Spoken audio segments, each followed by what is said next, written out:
하나님의 말씀은 마태복음 28장 16절로부터 20절까지입니다. 신약성경 52쪽입니다. 마태복음 28장 16절로부터 20절까지 말씀입니다.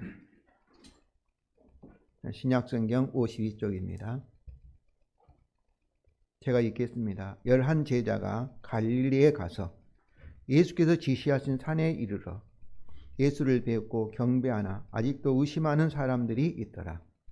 예수께서 나와 말씀하여 이르시되 하늘과 땅의 모든 권세를 내게 주셨으니 그러므로 너희는 가서 모든 민족을 제자로 삼아 아버지와 아들과 성령의 이름으로 세례를 베풀고 내가 너희에게 분부한 모든 것을 가르쳐 지키게 하라. 볼지어다 내가 세상 끝날까지 너희와 항상 함께 있으리라 하시니라. 아멘. 우리는 올해 고난주간과 부활절을 마태복음을 통해서 보내었습니다. 오늘 읽은 본문의 말씀 마태복음 28장 16절로부터 20절이 마태복음의 결론의 말씀입니다. 마태복음의 결론인 오늘 본문의 말씀이 올해 고난주간과 부활절을 보낸 우리에게도 결론이 되는 말씀이 되기를 원합니다. 마태복음뿐만 아니라 이 복음서에는 예수 그리스도의 이야기와 예수님의 제자들의 이야기가 서로 엮여져 있습니다. 예수님의 이야기는 마태복음 1장 1절부터 시작되고 그리고 제자들의 이야기는 바로 마태복음 4장 18절로부터 시작이 됩니다. 예수님의 이야기가 복음서라는 것은 복음의 내용이 예수 그리스도잖아요. 또 복음의 주가 되신 분이 예수 그리스도이니까 복음서에서 예수님의 이야기가 주요 사건들의 전개입니다. 전개라는 것은 플롯이라는 그런 뜻이죠. 구성 요소죠. 그래서 이 메인 플롯이라 이렇게 말하고 그 다음에 제자들의 이야기는 부차적인 사건들의 이어감, 전개 이것을 서브 플롯이라 이렇게 부릅니다. 우리가 영화라든지 어떤 소설이라든지 이런 이야기 속에는 메인 이제 주인공의 이야기가 있고 그 다음에 부차적인 거기에 조연 배우들 이런 서브 플롯이 여러 개가 있을 수 있습니다. 근데 이 복음서에는 메인 주인공이 예수 그리스도이고 그 다음에 그 예수 그리스도의 조연 이제 제자들의 이야기, 제자들을 만드는 이야기, 훈련하는 이야기가 섞여 있습니다. 이제 오늘 본문의 말씀을 살펴보겠습니다. 그런데 이야기 속에는 항상 세 개 요소가 있습니다. 첫째는 주인공들, 인물이 있고 그 다음에 배경, 백그라운드가 있고 세 번째는 사건, 이벤트라는 이 3요소가 항상 이야기 속에 들어 있습니다. 오늘 본문에서 이 인물은 오늘 16절에서 11 제자가 갈릴리 가서 예수께 지시하신 산에 이르러 가니까 부활하신 예수님과 또 11 제자가 오늘 등장 인물이라 이렇게 볼 수 있습니다. 11 제자는 사람을 낚는 어부가 되기 위하여 3년 동안 예수님과 함께하고 예수님을 따라다니고 예수님부터 이 가르침을 받으며 제자 훈련을 받았습니다. 그들은 예수님이 누구인가? 그 질문에 주는 그리스도시요 하나님의 아들이라는 대표적으로 이 베드로가 대답하면서 예수님이 누구신가에 대해서 그들은 잘 배웠고 그때부터 예수님은 예루살렘에 올라가야 되고 고난을 받고 그 다음에 죽음을 당하고 3일 만에 부활하시리라 이 가르침을 받았습니다. 이것을 우리 예수님의 사역, 예수님이 누구신가를 우리는 예수님의 인격 이렇게 말합니다. 예수님이 누구신가? 예수님의 정체성. 그리고 사역은 예수님이 하신 일에 대해서 이제 가르침을 받기 시작하고 그러면서 예수님이 나를 따라오려는 자기를 부인하고 자기 십자가를 쥐고 나를 따를 것이니라 이렇게 라는 말씀에는 결국 그들은 다 실패하였습니다.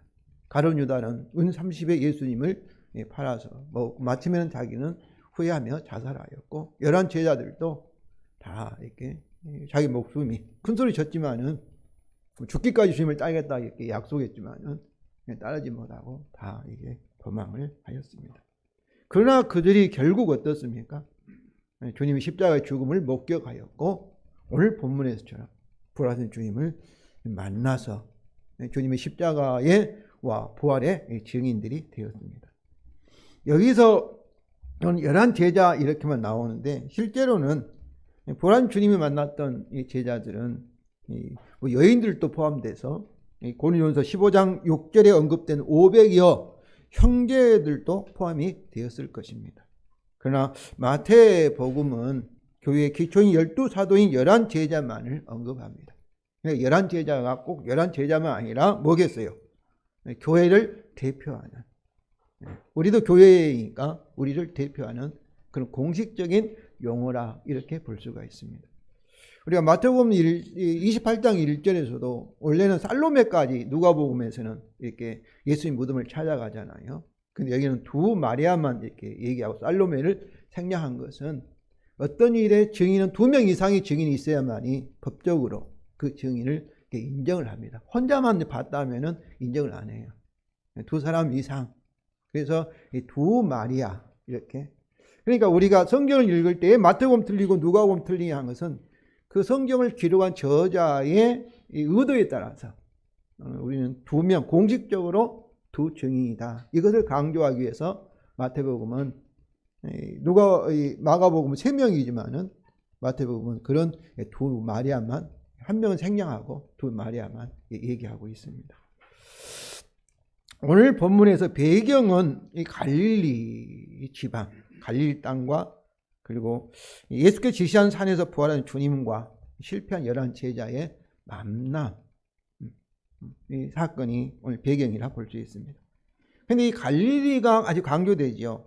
주님은 제자들에게 내가 살아난 후에 너희에게 먼저 갈릴리로 가리라 26장 32절에서 말씀하셨고, 천사가 빈 무덤을 확인한 2 마리아에게도 갈릴리에 대해서 말씀하셨고, 그리고 부활하신 주님도 그들을 만난 마리아, 2 마리아에게도 갈릴리에 대해서 말씀을 하셨습니다. 그렇다고 본다면은 이 갈릴리는 주님과 제자들에게 어떤 의미가 있었기 때문에 갈릴리를 강조했겠지요. 그럼 어떤 의미가 있었겠습니까? 근데 갈릴리는 주님이 첫 번째로 공생의 사역을 시작하였던 땅이었습니다. 이사야서 9장 1절과 2절의 예언을 성취하기 위해서 첫 번째 사역, 갈릴리 땅에서 주님은 사역을 시작하였고, 거기서 회개하라 천국이 가까웠다 이렇게 복음을 선포하면서 시작했던 땅이 이 갈릴리였습니다. 이 갈릴리는 과거에 아수르에 의해서 멸망당하였고 헤롯 시대에 와서 다시 유대화되기 시작하였습니다. 그렇지만 이방인들도 섞여 살았기 때문에 이방의 갈릴리라 이렇게 불렸고, 그래서 갈릴리는 유대인들에 의해서 개처럼 멸시를 받았던 멸시의 땅이었습니다. 예수님도 나사렛 사람, 갈릴리 사람이라 멸시를 받았던 이 갈릴리였습니다. 이처럼 갈릴리는 이스라엘 중에서도 종교적으로나 정치적으로 가장 이렇게 멸시받은, 이익이 없는 그런 땅이 갈릴리였고, 그래서 마태복음 4장 16절에는 흑암과 사망의 땅이라, 소망이 없는, 인간적으로는 세상적으로 보면 소망이 없는 그런 땅이었습니다. 그러니까 우리나라 보면은 서울이 아니고 아주 시골, 사람이 없어지는 그런 지역이었다 이렇게 볼 수가 있죠. 그러나 이런 흑암과 사망의 갈릴리가 가장 먼저 큰 빛인 주님을 보았고, 주님은 가장 낮은 데서 시작한 거죠. 특히 사람을 낚는 어부가 되기 위하여 제자들이 처음으로 부름을 받았던 땅이었으며, 아마 예수님께 지시한 산이 첫 번째로 예수님이 제자들 가르쳤던 산상수훈에, 산이라는 건 상이잖아요. 산 위에서 천국에 대해서 가르쳤다 해서 산상수훈인데, 그 산에 아마 예수님께 지시한 산, 산상수훈을 선포하였던 그 산에서 지금 제자들을 만나고 있는 것이죠. 이처럼 가장 멸시와 천대를 받았던 이 갈릴리, 예루살렘의 제사장들과 장로들처럼 종교 이름으로 많은 이익을 취하며 또 타협하면서 경제를 독점하지도 않고 지극히 평범하며 정말로 가난한 사람들이 함께 살았던 땅, 바로 그 갈릴리에서 부활하신 주님은 갈릴리 출신인 11제자를 다시 만나시면서 주님의 제자로 그들을 회복하십니다. 그렇습니다. 비록 자기를 부인하고 자기 십자가를 지고 주님을 따르게 실패하였던 이러한 제자에게 주님이 부르신 목적이 뭐예요? 그들을 부르신 목적이 마태복음 4장 19절 사람을 낚는 어부가 되게 하리라. 그걸 위해서 그들을 부르셨잖아요. 사람을 낚는 어부라는 것을 분명하게 보여주는 땅, 바로 갈릴리에서 모든 족속을 제자로 삼으라는 선교 대의 명령을 주시는 것입니다. 그러면 오늘 본문에서 사건, 이벤트는 무엇일까요? 이것은 부활하신 주님이 모든 족속으로 제자를 삼으라고 열한 제자에게 선교 대의명령을 주시는 사건입니다. 그러니까 어떻게 보면 졸업이라고 볼 수, 졸업식이라고 볼 수 있죠. 졸업장을 받은 동시에 제자 훈련이 이제 끝났으니까 그리고 이제는 사역을 맡기는, 사명을 맡기는 그런 장면이라 볼 수 있습니다. 이 사건은 크게 세 부분으로 나누어져 있습니다. 첫째는 18절이죠. 부활하신 주님의 선언입니다. 예수께서 나와 말씀하여 이르시되 18절입니다. 하늘과 땅의 모든 권세를 내게 주셨다. 누가 주셨다는 거예요? 하나님 아버지께서 바로 예수님 자신에게 주셨다. 이런 말씀입니다. 이것은 하나님께서 하나님의 아들이시며 다윗의 후손이신 이 그리스도를 죽은 자 가운데 다시 살리셨다. 승천하게 하시고 하나님 보좌 우편에 앉게 하셨다는 것을 말하는 겁니다. 하나님께서 율법 언약에 따라, 창조 언약에 따라 자신의 아들 예수 그리스도를 십자가의 죽음과 부활을 통하여서 하늘과 땅의 모든 권세를 가지신 만왕의 왕이 되게 하시고 만유의 주가 되게 하셨다는 것입니다. 그러니까 이 하늘과 땅의 모든 권세는 하늘을 보겠어요. 천국이라고 볼 수 있고 이렇게 음부의 권세, 모든 것. 그러니까 하나님이 가진 권세를 예수님이 받으셨다. 하나님 보좌 우편에 앉으셨다. 그런 말씀이죠. 우리가 사도신경에서 고백하는 것은 문자적으로 바로 이렇게 예수님께서 하늘에 올라 하나님 오른편에 앉아 계신다. 그런 의미가 아니라 하나님을 대신하는 하나님 같은 권세, 곧 주가 되게 하셨다. 주님이 되었다. 그런 고백이죠. 그러므로 이것은 뭐겠어요? 오늘 28장 18절은 예수님의 이야기의 결론입니다. 예수님 이야기 뭐로 끝나는 거예요? 바로 부활과 승천과 하나님 보좌 우편에 앉으심, 그리고 다시 이제 재림하여서 세상을 심판주로 오심으로 예수님 이야기가 끝나는 거죠. 그래서 예수 이야기의 결론이 예수님이 십자가의 죽음과 부활을 통하여서 만왕의 왕이 되시고 주가 되게 하셨다. 이것이 바로 예수 그리스도의 이야기의 결론입니다. 그렇습니다. 이것 오직 그리스도의 예수의 주되신 것을 전파한다고 고린도후서 4장 5절에 바울이 말하잖아요. 우리는 우리를 전파한 것이 아니라 예수 그리스도의 주가 되신 것, 이것이 전파한다고 바울이 말하는데 마태복음도 동일하죠. 하늘과 땅의 모든 권세를 가지신 주가 되신 것이 그 뭐예요? 마태복음이 우리에게 전파하는 복음의 내용입니다. 그러니까 표현은 막 다르죠. 그러나 내용은 같은 내용이에요. 예수님 십자가의 죽음과 그 부활과 승천과 하나님 보좌 우편에 앉으심, 그리고 재림하셔서 세상을 심판하심, 이것은 같은, 이것이 복음의 내용인 거죠. 이처럼 하늘과 땅의 모든 권세를 내게 주셨다는 주님의 선언에는 당연히 뭐가 포함이 됐겠어요?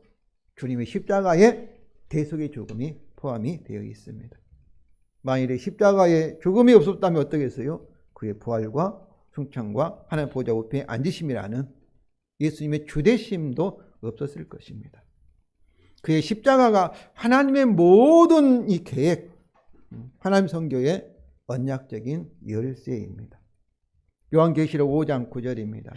일찍이 죽임을 당하사 각 족속과 방언과 백성과 나라 가운데서 사람들을 피로 사서 하나님께 드리시고 그들로 우리 하나님 앞에서 나라와 제사장들을 삼으셨으니 그들이 땅에서 왕노릇 하리로다. 일찍이 죽음을 당하다, 누구 얘기예요? 예수님 얘기잖아요. 십자가의 죽음을 당하시고 그의 피로 우리를 마귀와 저주와 사망의 권세에서 우리를 다시 사서 누구한테 드렸다는 거예요? 하나님께 드렸다. 하나님의 아들, 딸이 되게 하시고 하나님 백성이 되겠다. 이걸 다른 말로 말하면 구속하셨다, 그런 의미예요. 이 구속이라는 단어라는 것은 우리가 이 시장에 가서, 마트에 가서 돈을 주고 물건을 사서 내 것으로 만드는 것을 구속이라 이렇게 말해요.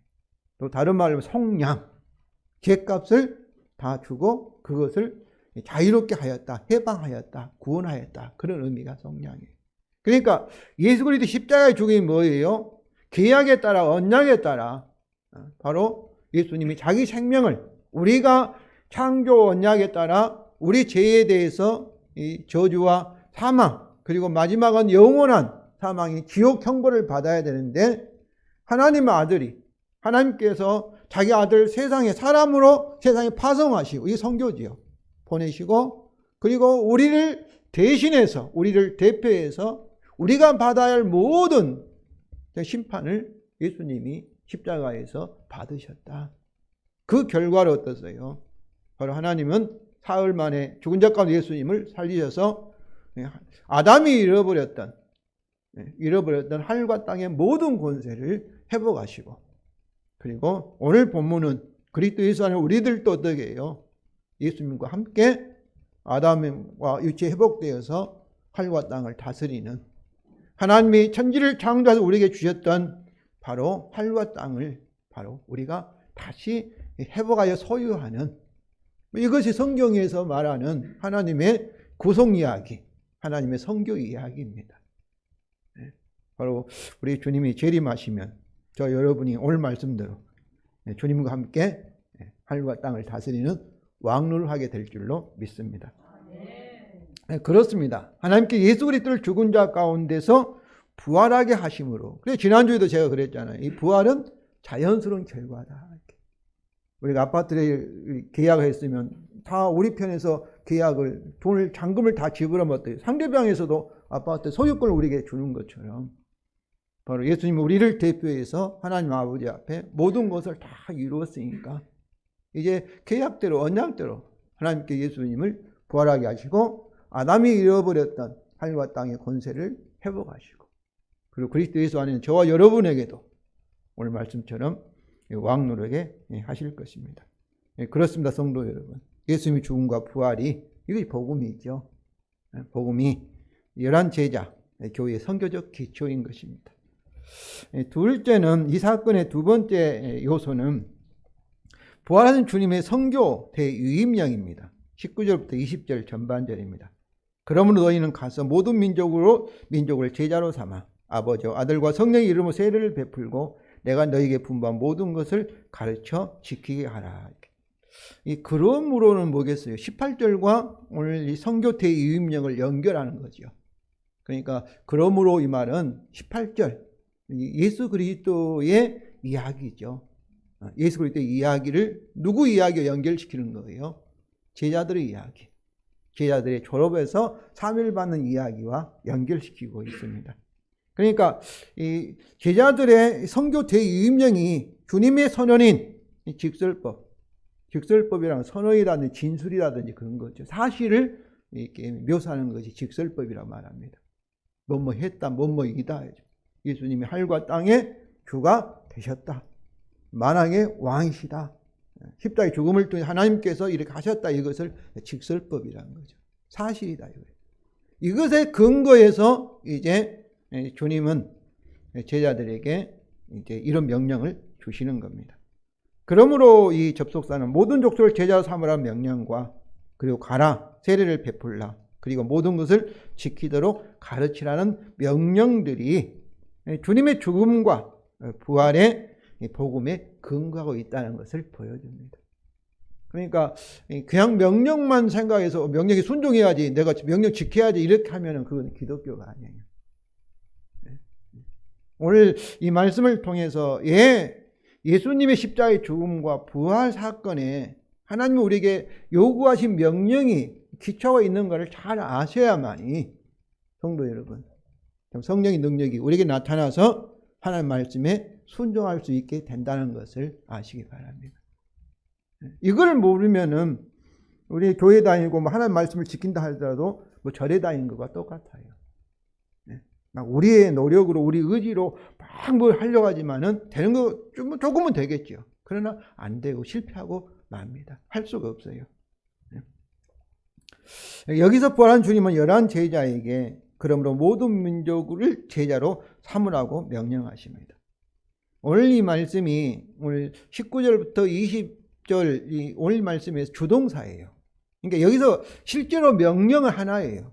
모든 민족을 제자로 삼아라가 명령이에요. 주동사, 주명령이에요. 그리고 여기에 이제 가서 베풀고 가르쳐 지키게 하라. 이거는 현재 분사형이에요. 이 주동사, 이 모든 족속을 제자로 삼으라를 설명하고 수식하는 하나의 분사입니다. 그러나 헬라어에서 이 분사가 주동사를 수식할 때는 분사도 뭐 하면서 이렇게 번역할 수 있지만은 명령의 의미를 가졌기 때문에 우리는 가라, 세례를 베풀라, 그리고 지키도록 가르치라 이렇게 명령형으로 번역을 할 수가 있습니다. 그래서 가라 그런 말씀 많이 들었잖아요. 선교하라 가라 이렇게. 그러므로 먼저 이 주동사인 그러므로 모든 족속으로 제자를 삼으라는 명령입니다.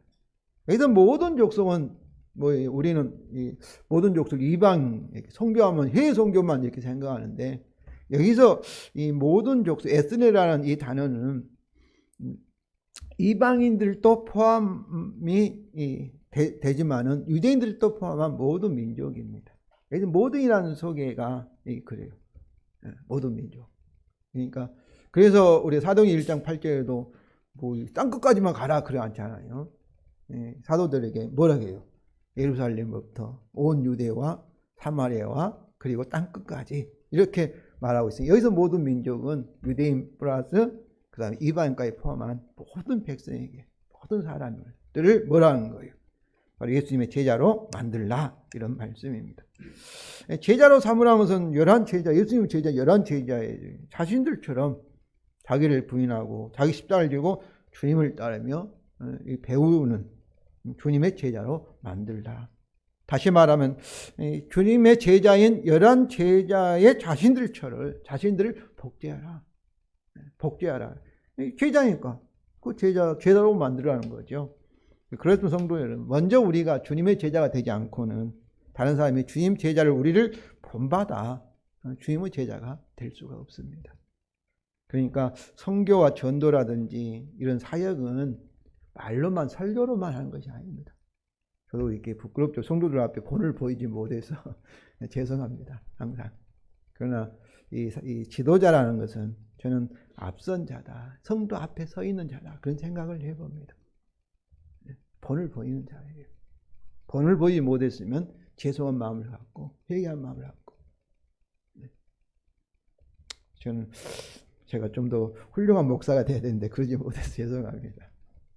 그러나 성경은 이걸 내가 제자 되지 않고 다른 사람은 너는 제자 되라. 뭐 자기를 부인하지 않고 주님 따르지 않으면서 너는 따라가라. 이렇게 말하는 것은 모순이 있잖아요. 11 제자에게 이들도 완전하진 않지요. 결정 순간에는 막 살려고 막 주님을 부인해버리고 막 저주까지 해버리고 막 그러잖아요. 그러지만은 중요한 것은 바로 제자가 제자를 잡는 거예요. 사도 바울 나를 본받으라 이렇게 말한 거죠. 우리 장로님들도 우리 권사님들 성도들한테 나를 본받으라 이렇게 말씀하시기를 바랍니다. 본을 보여주는 거예요. 본을 보여주면 모를 때는 항상 겸손하게 제가 부족합니다. 하나님 앞에서는 그런 마음을 가지시길 바랍니다. 이제는 모든 족속을 제자를 삼는 방법이 세 분사로 설명하고 있지 않습니까? 첫째는 가라. 그러므로 가라. 그러므로 항상 예수님의 십자가와 부활 복음 사건을 앞에 근거하고 있는 거죠. 가라는 명령입니다. 그런데 이미 11 제자는 마태복음 10장에서 어떻습니까? 이스라엘 집에 잃어버린 양에게 가라고 12 사도로서 선교의 파송을 받았습니다. 그때 예수님의 3대 사역이 가르치는 곳에 그리고 이게 복음을 전파하는 권세, 그리고 귀신을 내쫓고 치유하는 권세가 3대 사역이잖아요. 그때 그들은 주님의 사역 중에서 치유하는 권세와 천국복음을 전파하는 권세를 받아서 파송이 되었습니다. 그런데 여기서 이제 십자가의 죽음과 부활을 통하여 하늘과 땅의 모든 권세를 받았으니 그러므로 모든 족속에게 가라는 것입니다. 그러니까 하늘과 땅의 권세는 꼭 교회에 다니는 성도들에게만 해당되는 거 아니에요. 믿지 않는 불신자들에게도 다 주님의 권세가 들어있습니다. 신자와 불신자의 차이는 그들은 바로 십자가에 죽으시고 부활하신 예수님을 자기의 주로 인정하지 않는 것이고, 저와 여러분은 바로 그분이 나의 주님이다, 나의 왕이다, 이것을 인정을 하는 것입니다. 그럼 나중에는 어떻게 했어요? 주님이 재림하셨을 때는 주님을 인정하기를 거절했던 그 사람들도 주님이 그들에 대해서 하나님 아버지를 대신하는 권세를 가졌기 때문에 그들을 심판하시고, 그리고 그들을 영원한 사망이라는 지옥 형벌을 줄 수 있는 그 권세가 하늘과 땅의 권세이신 겁니다. 불신자 신자 차이는 우리는 이 사실을 아는 것이고 그들은 알지 못하는 것뿐인 거죠. 그들이 가서 무엇을 할까요? 가라 했는데 그들은 10장에서 받은 주님의 권세를 가지고 복음을 전파하며 치유를 통하여 주님과 천국을 모든 족속에게 증거를 해야 했을 것입니다. 둘째는 이제 그러므로 세례를 베풀라는 명령입니다. 세례는 결혼식과 같죠. 신랑 신부가 한 몸을 이루는 것을 상징하는 것이, 기념하는 것이 이 결혼식이잖아요. 예수 그리스도와 함께 죽었고 함께 살았다는 연합을 상징하는 것이 곧 세례입니다. 세례. 근데 여기서 아버지와 아들과 성령의 이름 속으로, 이렇게 우리는 이름으로 이렇게 되어 있는데 속으로 그렇습니다. 속으로. 이게 우리가 헬라어는 에이스고 영어는 인투, 속으로 세례를 베풀라. 이 말씀은 삼위일체 하나님의 교제 속으로 들어가는 것을 상징하는 세례를 베풀라. 그런 말씀입니다. 하나님의 아들, 딸들이 되어서 하나님의 가족이 되라. 그런 말씀인 거죠.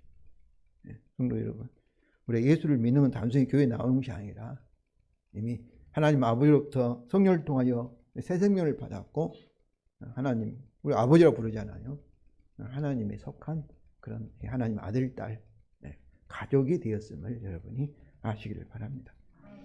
여기서 아버지와 아들과 성령의 이름으로 삼위일체 하나님이잖아요. 성부와 성자와 성령에 대한 신앙 고백, 이분들이 아버지 하나님, 아들 하나님, 성자 하나님, 성령 하나님, 이 인격적인 고백도 중요하지만은 이분들이 우리를 위해서, 우리 구원을 위해서 무슨 일을 하셨는가, 사역에 대해서 아는 것도 아주 중요합니다.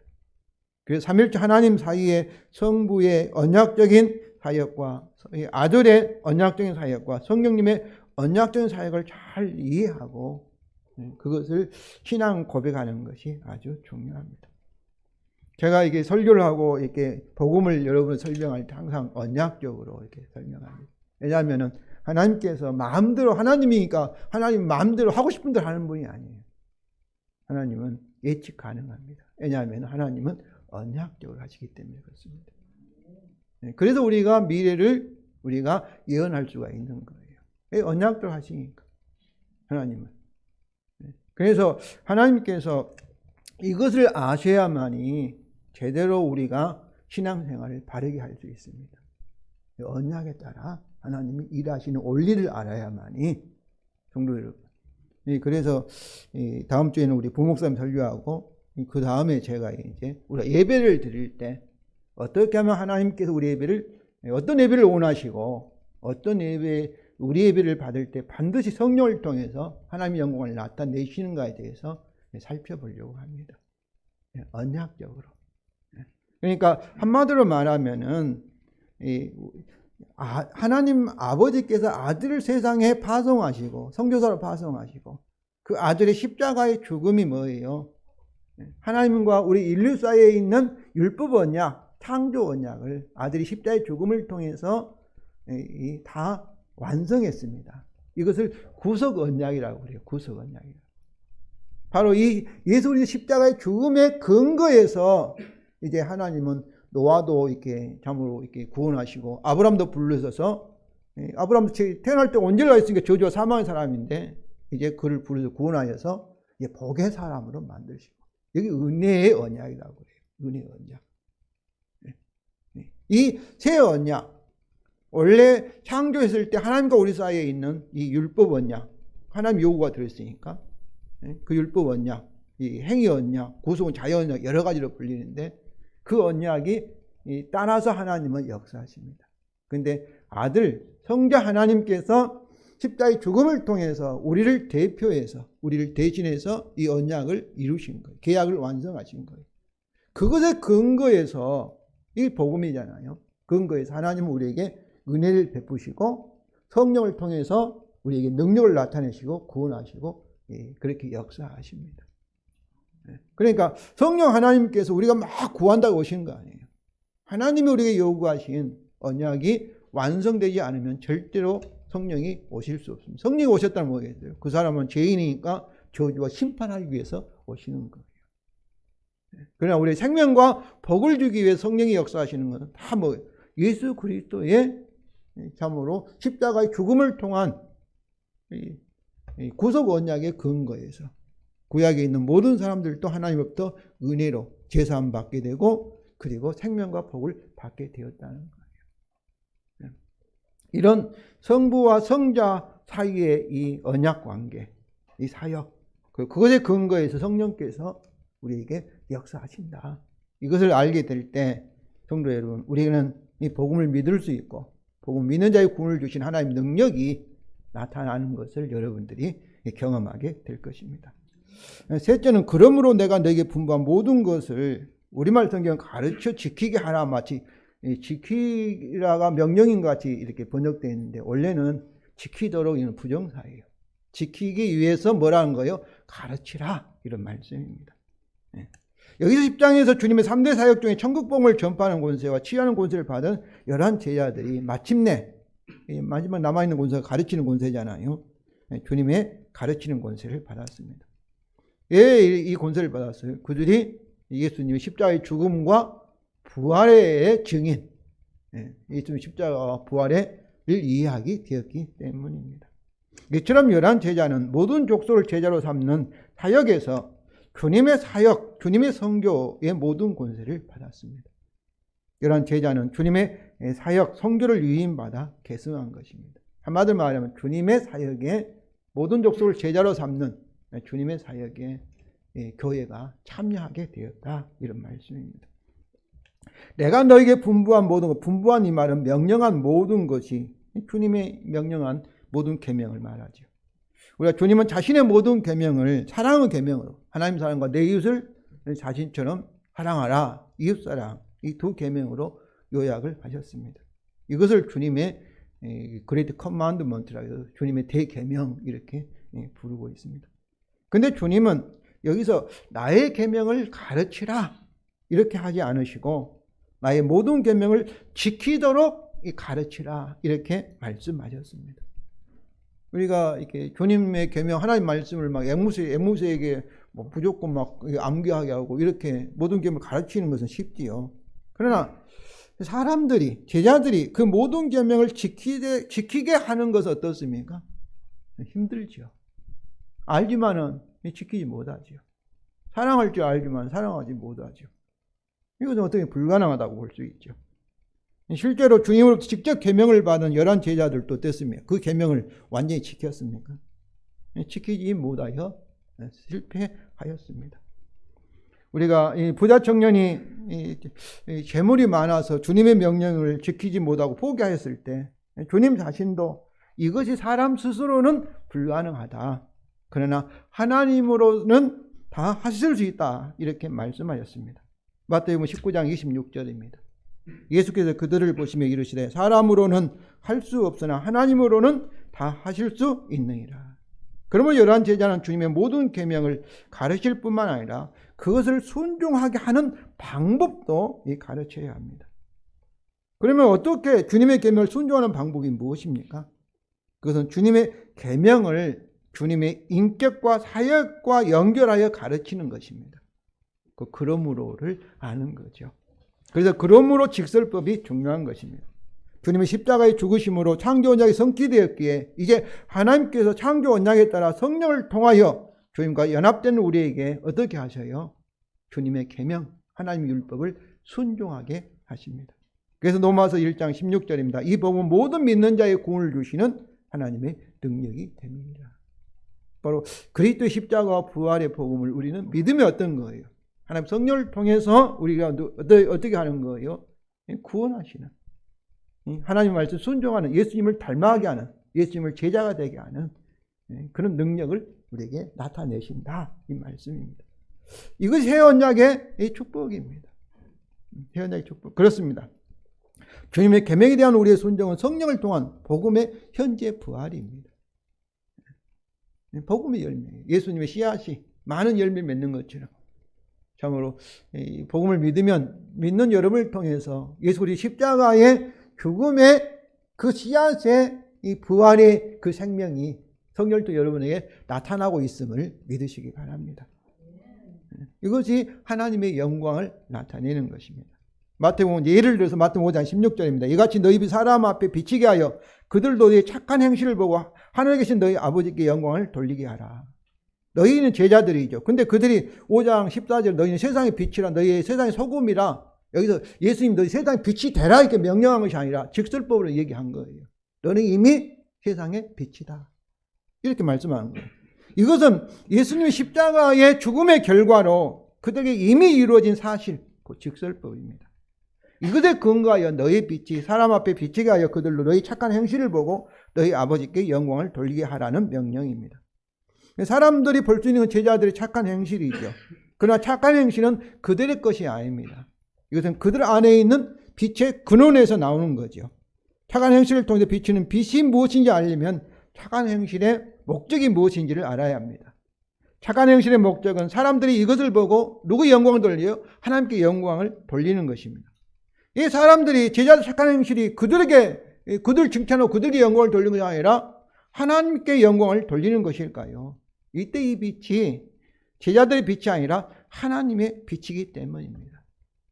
그들의 착한 행실이 그들의 노력이나 의지로 이루어진 것이 아니라 하나님께 그들을 통해서 빛을 나타내시고 착한 행실의 열매를 맺으셨기 때문입니다. 그렇습니다. 사람들이 하나님께 영광을 돌린다는 것은 하나님께 제자들을 통해 착한 행실을 행하셨다는 것을 인정하는 것입니다. 우리가 무엇을 대단한 일을 해가지고 그냥 입으로 하나님께 영광 돌립니다, 이렇게 하는 것처럼 하는데, 하나님께 영광 돌려 하나님이 하셨다는 것을 우리가 인정하는 것이 하나님께 영광 돌리는 거예요.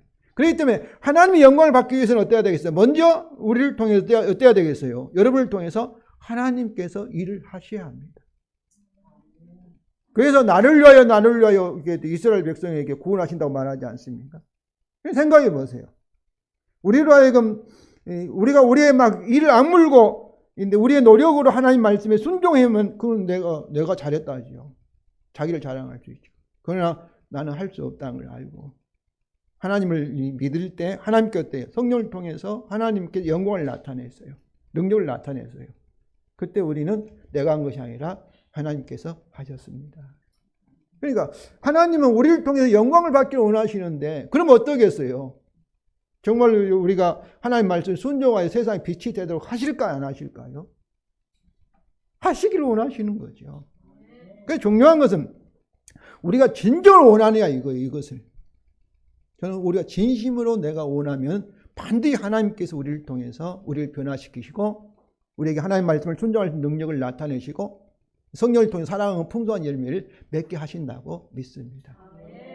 정말 원하시면, 진심으로 원하시면. 주님은 요한복음에서도 제자들 이 원리를 가르치셨습니다.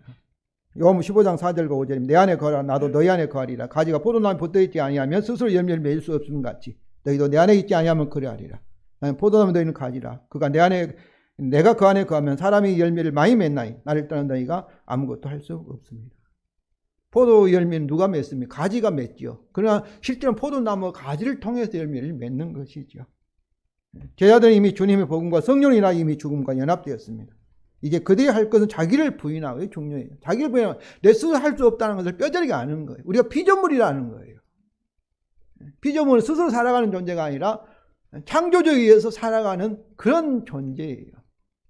그런데 세상의 사람들 어떻습니까? 내가 스스로 막 노력해서 그걸 자기 자랑하려는 거예요. 그건 하나님이 인정하지 않습니다. 그리고 전적으로 복음의 주님을 의지하는 거예요. 이것은 믿음이죠. 자기를 부인하지 않고는 믿는 것이 아닙니다. 말로는 믿는다예요. 그리고 자기가 하는 거예요. 그 자기가 주인 노릇을 하는 거예요. 자기가 하나님 노릇을 하는 거예요. 우리 믿음의 출발은 자기 부인, 자기를 믿지 않고 누구를 믿는다는 거예요? 하나님을 믿는 거죠. 주님을 믿는 거죠.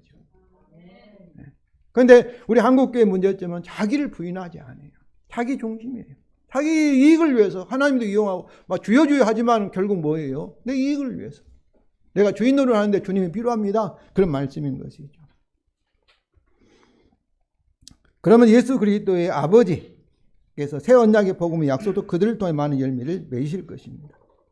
요한복음 15장 8절입니다. 너희가 열매를 많이 맺으면 내 아버지께 영광을 받으면 너희는 내 제자가 되리라. 성도님, 주님의 복음을 정말 믿음으로 주님의 계명에 순종하시기 바랍니다. 그러나 지금은 완전하지 않죠. 그래서 공사 중입니다. 건축 중입니다. 그러나 새 언약의 복음도 우리는 주님의 완전한 순종과 같이 언젠가는 완전하게 순종하게 될 것. 이것이 영화의 구원입니다. 지금은 순종하여 가고 있는 것이 성화 구원이죠. 점점 거룩에 저는 열매를 맺는 거죠. 언젠가는 저와 여러분이 구원이 완성될 줄로 믿습니다. 이게 영화의 구원, 영광의 구원이죠. 성도님, 이러한 영광을 소망하며 즐거워하시기 바랍니다. 왜 그걸 우리가 확신할 수 있습니까? 복음이기 때문에. 복음의 약속, 새 언약들 하나님이 하시기 때문에 그렇습니다. 셋째는 부활한 주님의 약속입니다. 마지막 절이죠. 그러므로 볼지어다 내가 세상 끝날까지 너희 항상 함께 있으리라 하시니라. 세상 끝날은 주님이 재림으로 세상에 대한 심판을 이루시는 종말의 때를 가리킵니다. 무슨 약속을 하셨습니까? 그건 복음의 결과로 그러므로 임마누엘의 언약적인 약속입니다. 십자가의 죽음과 부활을 통해 하늘과 땅의 모든 권세를 잡으신 주님이 세상 종말 때까지 모든 족속을 제자로 삼는 11 제자의 선교 사역에 항상 함께 하신다는 약속입니다. 성도님, 우리의 선교의 주인은 누구일까요? 우리가 아니라 주님이십니다.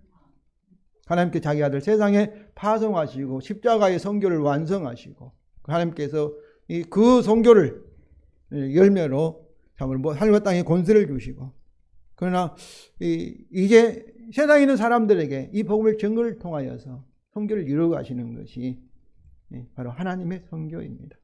우리 하나님 선교의 믿음과 순종을 다해 참여하는 것입니다. 모든 족속을 제자로 삼기 위하여 또는 모든 믿음에 순종하게 하시려고 그러나 주님께서 우리의 말과 행위를 통해서 성령의 능력으로 주님의 선교를 세상 종말의 때까지 하고 계십니다. 이게 사도행전의 이야기죠. 하나님의 천상사역이죠. 성도 여러분, 주님과 연합된 자 또는 하나님의 동력자로서 주님의 선교에 참여케 하시는 이 은혜에 먼저 감격하시고 감사하시고 기뻐하시기 바랍니다. 우리 선교를 잘하고 못하가 아니라 나 같은 자를 부르셔서 이 하나님은 놀라운 구속의 경륜에 나를 참여하신다. 주인공으로 우리를 부르셨다는 사실에 감사하고 기뻐하시기 바랍니다.